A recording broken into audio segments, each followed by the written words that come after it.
Hello, my friends. Welcome back to my channel. Philip the Pilot here. Thank you for watching these videos. I really do enjoy making them. Today's topic is something I've thought of discussing for a long time.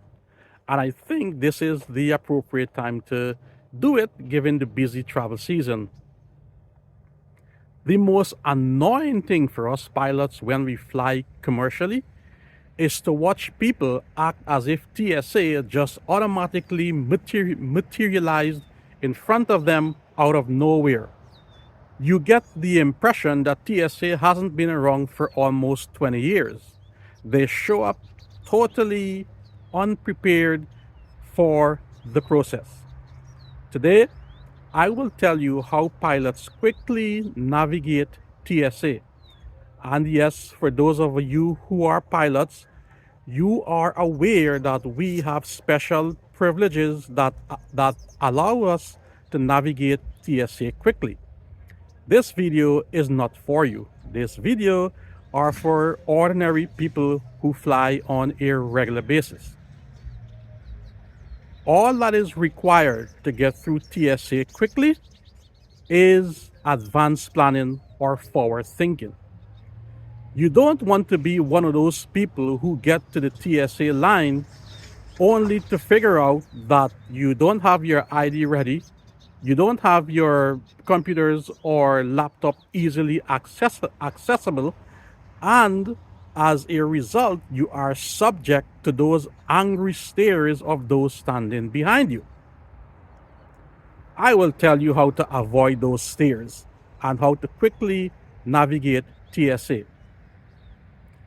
First of all, TSA is not here to make your life a living hell. Second, if you miss your flight, it's not TSA's fault. It's merely due to poor advanced planning by you.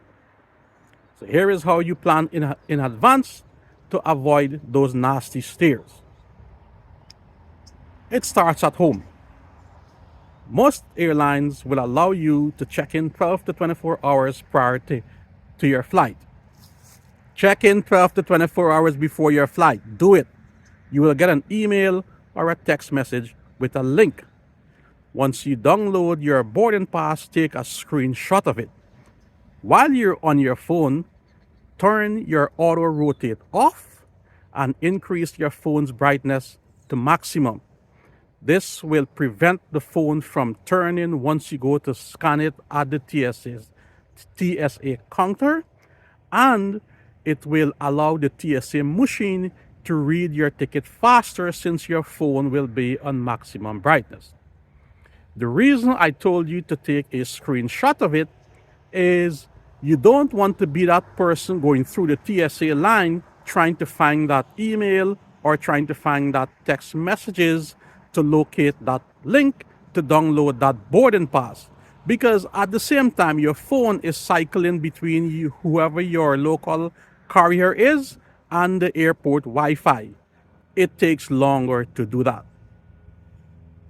The second thing you need to realize is you need a form of ID once you are going to get through the TSA line. Some people show up there acting like they're totally surprised. Oh my God, I need an ID? You mean I actually need a photo ID of myself to get on a plane? Yes, you do. It's been like this since 2001. It can be a driver's license or it can be a passport. And here is the thing. Some airports are different.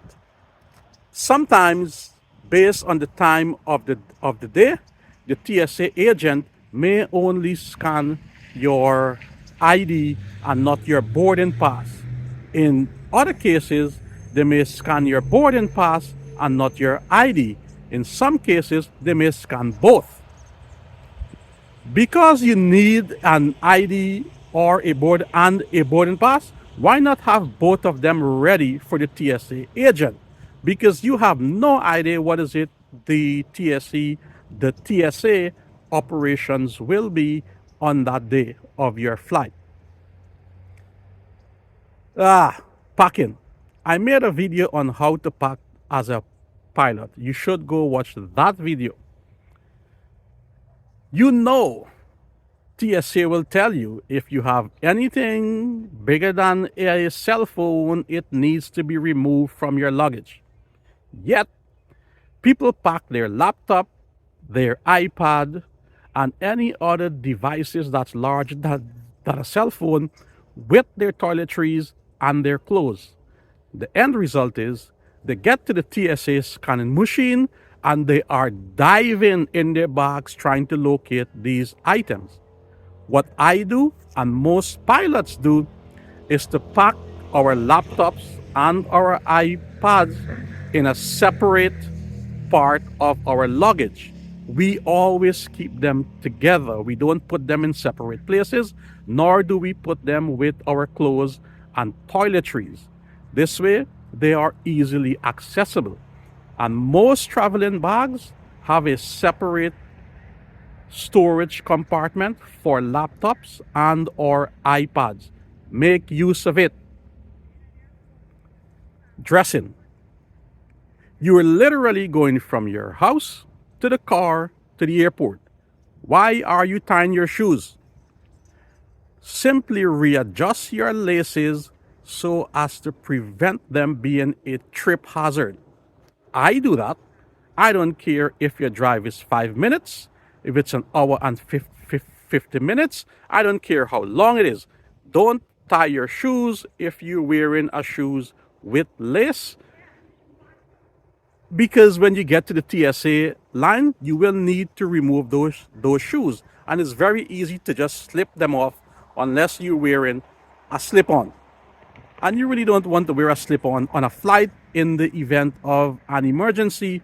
You are running, and that slip-on shoes is now a slip hazard. I wear a belt made of a cloth-like material. When I go through the scanning machine, I don't need to remove that belt because it doesn't set the machine off. Choose a belt like that, one that will not set the machine off. You can't take liquid through TSA.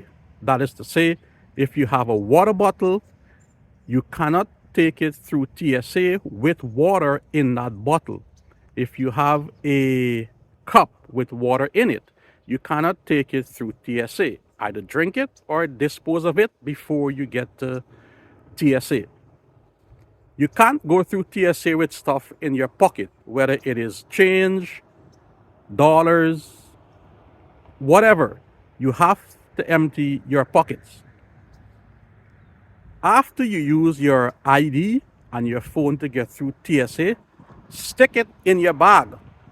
You no longer need it until you get to the plane, when you will need your electronic boarding pass.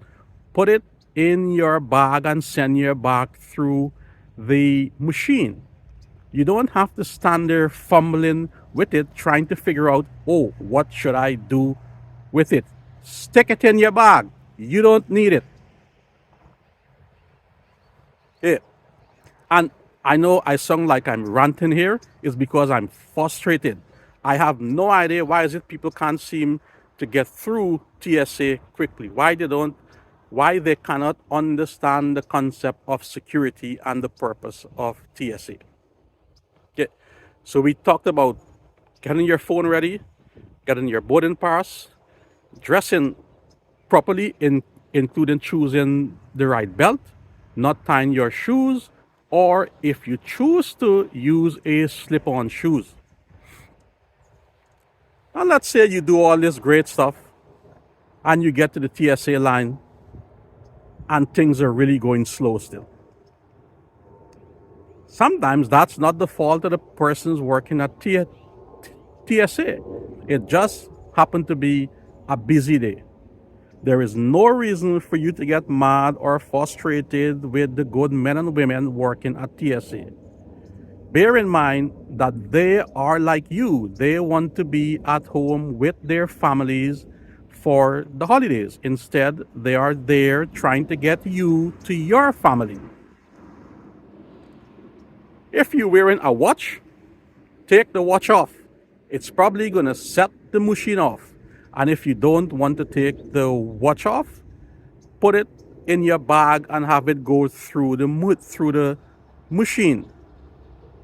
This way, you don't have to spend a ridiculous amount of time taking your watch off, taking your shoes off, rumbling through your luggage to find your laptop or your iPad, taking your belt off, emptying your pockets of change, um, whatever other nonsense you have in your pocket. You don't have to spend time doing that. Okay, I think I covered just about everything here about how to get through TSA quickly and safely. I hope this video was helpful. I hope it was informative, and I hope you guys like it. If you do, don't forget to subscribe and share this video with your friend and family. And finally, I'm at home. I'm at a local park and it's cold. Hence the jacket and the whole shades. The sun is out, but it's cold. All right, guys. Until the next one, thank you for watching and be good.